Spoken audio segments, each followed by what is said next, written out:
What if the Library of Alexandria wasn't burnt? It's a question that haunts every historian and dreamer alike. If those shelves still stood today, our understanding of the human story would be unrecognizable. We wouldn't be guessing how the Pyramids of Giza were built with such terrifying mathematical precision. We would likely have the step-by-step architectural journals of the pharaohs themselves, detailing the exact machinery and logistics used to move 2-ton blocks with hair-breadth accuracy.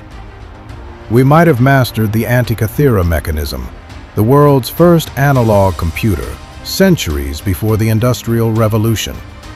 We might even have records of lost civilizations that predate our current timeline by thousands of years. Historians estimate that what we know today is just a tiny fragment, perhaps only 1% of ancient history. The other 99%? It vanished. It didn't just disappear. It was erased by fire, war, and human indifference.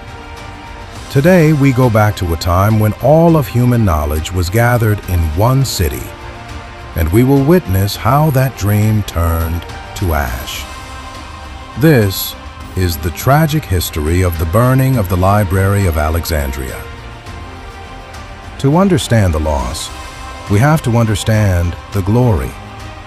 In 331 BC, Alexander the Great founded his namesake city on the edge of the Mediterranean, but it was his successor, Ptolemy I, who turned it into the world's first hard drive. The Ptolemaic kings were obsessed. They didn't just collect books, they hunted them. Every ship docking in the harbor was searched by soldiers. Any scroll found was confiscated and taken to the library to be copied by hand. More often than not, the library kept the original and gave the frustrated owner the copy. This aggressive acquisition created a hoard of knowledge unlike anything the world had ever seen. At its height, it held between 400,000 and 700,000 scrolls. It was the home of Archimedes, who invented the water screw there, and Eratosthenes, who calculated the Earth's circumference with 99% accuracy, thousands of years before satellites. This was the Silicon Valley of the ancient world, where the greatest minds lived, ate, and debated under one roof. But what exactly was in that missing 99%? Beyond the blueprints of the pyramids, we lost the history of the world written by the Babylonian priest Berosus, which supposedly tracked human history back 400,000 years. We lost the works of Aristarchus of Samos, who proposed the Earth revolved around the Sun 1,800 years before Copernicus. We lost the secrets of Greek fire, an ancient incendiary weapon so powerful we still can't replicate its exact formula today.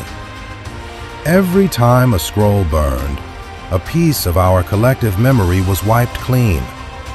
We are a species with amnesia because of these fires. The first wound came in 48 BC, and the culprit was Julius Caesar.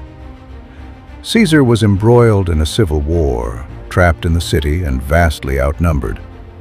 To save his army, he ordered his men to set fire to his own fleet in the harbor. But the wind, indifferent to history, shifted. The fire jumped from the wooden hulls to the docks and tore into the city's warehouses. Ancient writers like Plutarch claimed the library was destroyed right then. While 40,000 scrolls may have turned to ash that night, the main library likely survived this first tragedy. The library didn't die in one spectacular night. It was murdered slowly by budget cuts and religious turmoil. As the Roman Empire's influence waned, funding for scholars disappeared. Books began to rot from humidity.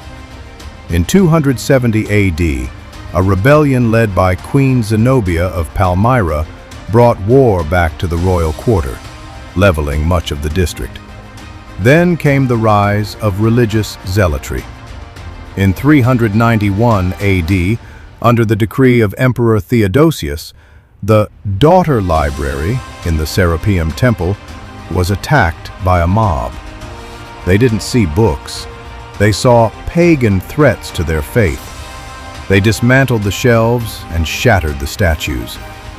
By the time the Arab conquest arrived in 642 AD, the Great Library was likely already a ghost.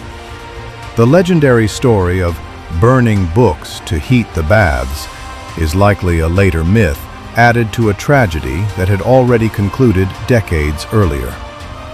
The burning of Alexandria is a warning. Knowledge is fragile. It requires a society that actively values, funds, and protects it. Because once the fire starts, whether it's a fire of flames or a fire of indifference, the past is gone forever. And we are left wandering in the smoke of what could have been.